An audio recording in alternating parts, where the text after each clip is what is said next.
Hey, what's going on everyone? MBG here again with another video. Thank you for taking time out of your day to check it out. I really appreciate all the support you guys continue to show the channel here. We have more PlayStation news, rumors, and leaks to go over and discuss today. So before we get into these topics, do me a big favor. If you do end up enjoying the video or finding it informative, make sure you leave it a like. It really helps it out more than you know. And if you are new here to the channel, be sure to hit that subscribe button as well. So the first topic we're going to be talking about is something that I saw quite a few people talking about recently, which is the news that the Xbox Series X and S outsold the PS5 in both North America and Europe for the first time in February. And this is significant, obviously, to a lot of Xbox players because it's good news. It means that the Xbox is selling really well. But the question here is this bad for the PS5? Is Sony struggling?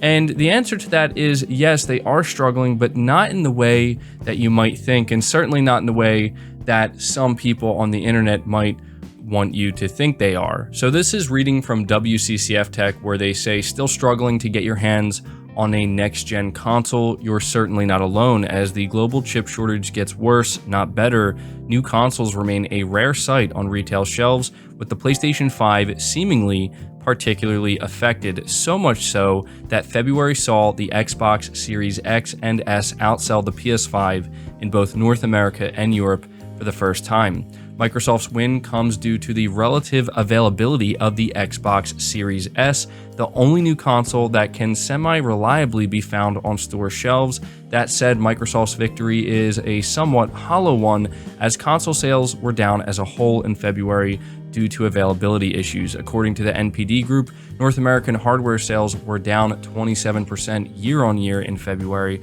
and the situation was even worse in Europe, with console sales down 32%.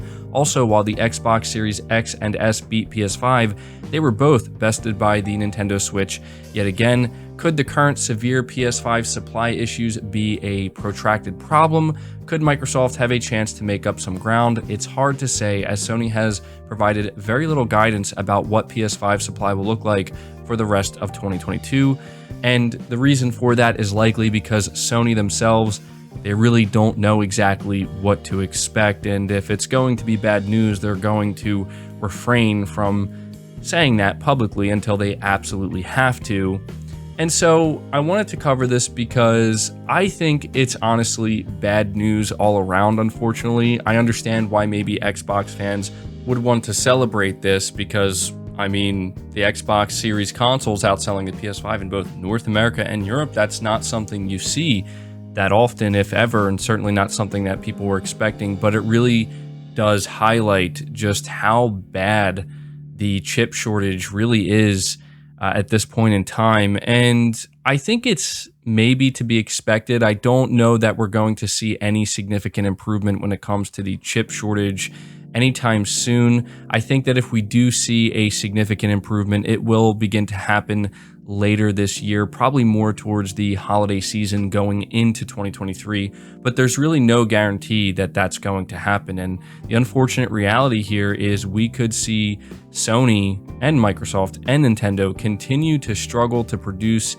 enough units. And when it comes to PlayStation, this is very bad news, not the fact that Xbox is outselling them certain months in regions where that just doesn't normally happen, but because it reveals just how much of a struggle it has become for Sony to be able to produce enough units. They're seemingly having even more trouble now than they were last year, and you really do have to wonder just how frustrating this must be for PlayStation, because they are still very much invested in the traditional console business model, which is what a lot of us like, and we want to see that business model stay and not go. And as long as this continues, and Sony may have to face the reality that the PS5 is going to really start trailing behind the PS4 potentially until this changes, that's not what we nor Sony want to see. And so, yeah, hopefully we will see this change in the coming months, but there is no guarantee, and I will be sure to keep you guys updated. But the way it's looking right now, regardless of who wins the month, it doesn't really matter. Even if the PS5 came out on top, you really just can't tell. I mean, when we used to talk about the PS4 outselling the Xbox One, that conversation was under the notion that there's enough to go around for anybody who wants one. So it was pretty easy to gauge who is in the lead. And at the time it was Sony with the PS4. It's just not that way anymore. We could see the PS5 do really well one month and assume, oh, well, clearly Sony's in the lead. But then the next month, Xbox is the best selling, and all we're hearing is chip shortage. So the reality of the situation is it's just not good for pretty much anybody right now. And we'll continue to have to wait and see how it all ends up panning out. But we are going to move on to the next topic, which is also a not so great topic, but certainly one we have to talk about. There are some pretty, I'd say, significant issues affecting Gran Turismo 7 right now and the player base. And so this is reading from PlayStation Universe, where they say Polyphony Digital has released Gran Turismo 7 Update 1.08 amidst ongoing server issues for the racing simulation title, although the problem still seems to remain despite a new patch. However, the game's creator, Kazunori Yamauchi, has now issued a statement explaining exactly what issues caused the game to undergo extended maintenance, which boils down to an issue found in the Gran Turismo 7 Update 1.07. And so this is what Kaz had to say on behalf of Polyphony Digital. I wanted to explain what happened in this update. Immediately before the release of the 1.07 update, we discovered an issue where the game would not start properly in some cases on product versions for the PS4 and PS5. This was a rare issue that was not seen during tests on the development hardware or the QA sessions prior to the release, but in order to prioritize the safety of the save data of the users, we decided to interrupt the release of the 1.07 update to make a 1.8 correctional update. This is the reason for the delay. My sincere apologies for the late report to everyone. Also, in this update, some event rewards have been adjusted. I wanted to also explain the reasons for it and our plans going forward. In GT7, I would like to have users enjoy lots of cars and races even without microtransactions. At the same time, the pricing of cars is an important element that conveys their value and rarity, so I do think it's important for it to be linked with the real world prices. I want to make GT7 a game in which you can enjoy a variety of cars lots of different ways, and if possible, would like to try to avoid a situation where a player must mechanically keep replaying certain events over and over again. We will in time let you know the update plans for additional content, additional race events, and additional features that will constructively resolve this. It pains me that I can't explain the details regarding this at the moment, but we plan on continuing to revise GT7 so that as many players as possible can enjoy the game. We would really appreciate it if everyone could watch over the growth of Gran Turismo 7 from a somewhat longer term point of view. And so that is everything that Kaz had to say in regards to GT7. And I definitely sense that there's something more going on here behind the scenes. Obviously, on a technical side, they're running into some issues. And, you know, this caused a lot of frustration with Gran Turismo 7 players because there was a pretty significant outcry, I'd say, from a large, player base that were saying, look, this is why a game like Gran Turismo 7, it just shouldn't be online only. It shouldn't require an internet connection. For those who don't know, GT7 essentially requires you to be connected to the internet at all times if you want to experience everything that the game has to offer. You can still play certain aspects of it when you're offline, like what we just saw happen with the servers being down, but it really does cut the game down pretty extensively, and you can't really progress in a meaningful way based off of my understanding. And we are seeing this situation, and it clearly points out, like, yeah, this is why single player games or games that can be played solo, they shouldn't require an internet connection to experience all of the content. So there's that aspect of this, but then there's the aspect of the latest GT update, the one that was referenced here, 1.07, and how it essentially raised the price for many of the vehicles. It raised essentially the grind. For a lot of the vehicles that people would want to unlock, you would have to spend a significant more amount of time grinding for them.